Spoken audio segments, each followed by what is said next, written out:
kabar anak-anak? Puji Tuhan, Bu Yuli di sini juga sehat dan semangat, penuh sukacita seperti kalian. Hari ini kita akan memulai renungan kita, tapi sebelumnya kita nyanyi dulu ya. Kita nyanyi dengan lagu Percaya Saja. Nyanyi dengan semangat ya anak-anak ya. Kita pujikan Percaya Saja. Ayo anak-anak, tetap semangat ya.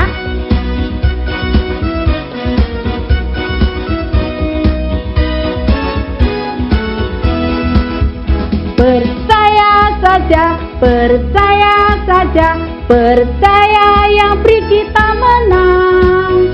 Percaya saja di dalam darahnya, percaya tentu kita menang. Percaya saja, percaya saja, percaya yang beri kita menang. Percaya saja di dalam darahnya, percaya tentu kita menang. Percaya saja, percaya saja, percaya yang beri kita menang. Percaya saja di dalam darahnya, percaya tentu kita menang.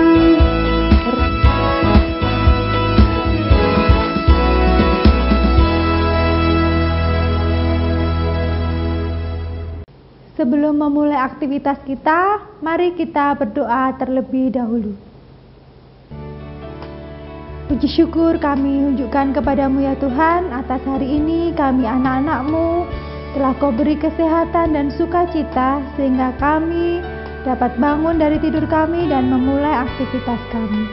Sebentar kami akan merenungkan kebenaran firman-Mu ya Bapa. Kiranya Bapa menuntun kami sehingga kami dapat bersikap dengan baik, mendengarkan dengan baik, dan menerima serta melakukan firman-Mu dengan baik.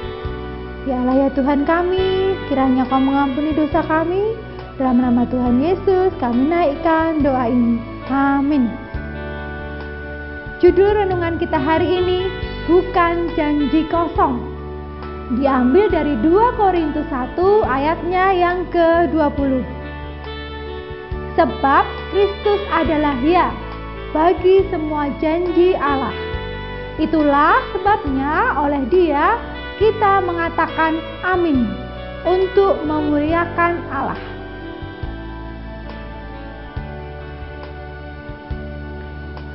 Bu Yuli ulangi sekali lagi ya.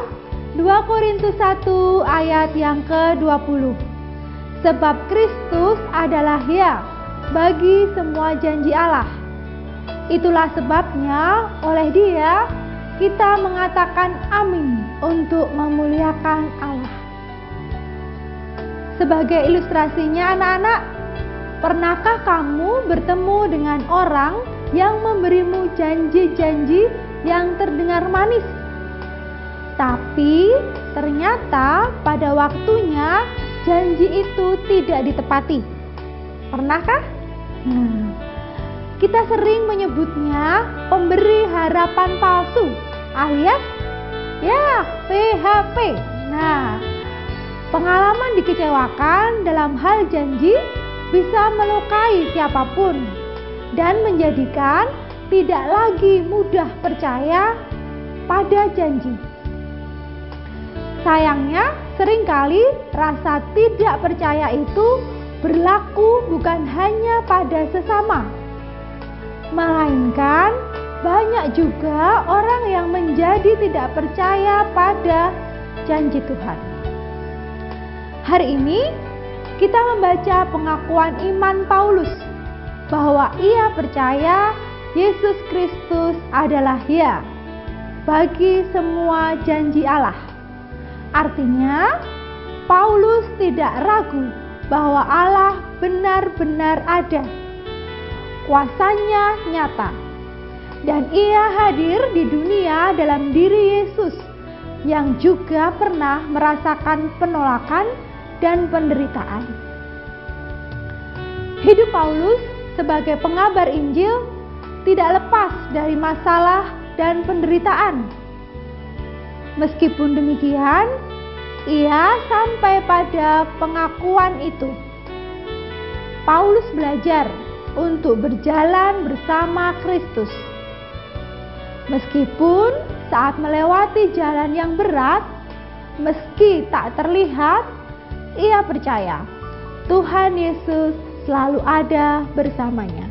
Adakah sesuatu yang sedang membuatmu meragukan janji Tuhan? Mungkin kamu pernah berdoa meminta kesembuhan untuk seseorang yang kamu kasihi. Tetapi ternyata Tuhan memanggilnya pulang ke rumahnya.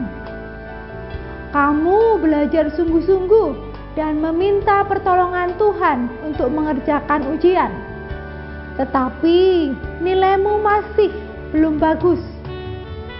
Kamu minta kesabaran, tapi malah Tuhan mempertemukanmu dengan orang-orang yang membuatmu makin kesal.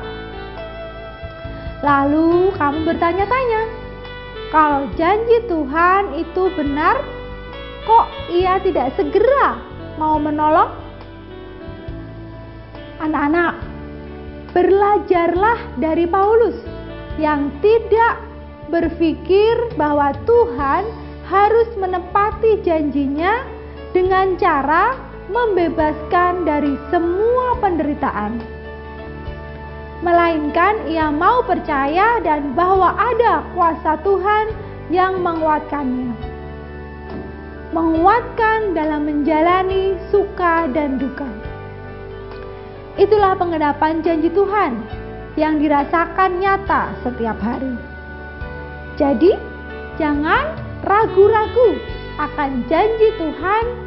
Tuhan pasti menggenapi janjinya dengan caranya yang kadang tidak bisa dipikirkan oleh manusia. Demikian anak-anak firman Tuhan kita untuk hari ini. Kiranya dapat kita resapi bahwa kita tetap percaya akan janji Tuhan. Mari kita tutup dengan doa. Terima kasih ya Tuhan atas firman-Mu. Kami belajar untuk terus percaya dengan Engkau. Kami boleh sampai saat ini pun Engkau selalu melindungi kami. Kiranya Kau terus melindungi kami dan kami boleh percaya akan janji-Mu. Dan kami boleh percaya Yesus selalu menemani dan selalu ada untuk kami. Bapa, kami akan beraktivitas, kiranya Kau selalu menolong kami dalam mengerjakan tugas-tugas kami. Kau berkati Bapak Ibu Guru agar dapat mengajar dengan baik. Kau berkati orang tua kami sehingga dapat membimbing kami dengan baik.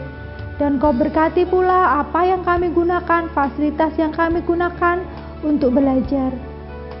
Dalam nama Tuhan Yesus, kami naikkan doa ini. Amin. Selamat belajar anak-anak. Tuhan berkati. Shalom.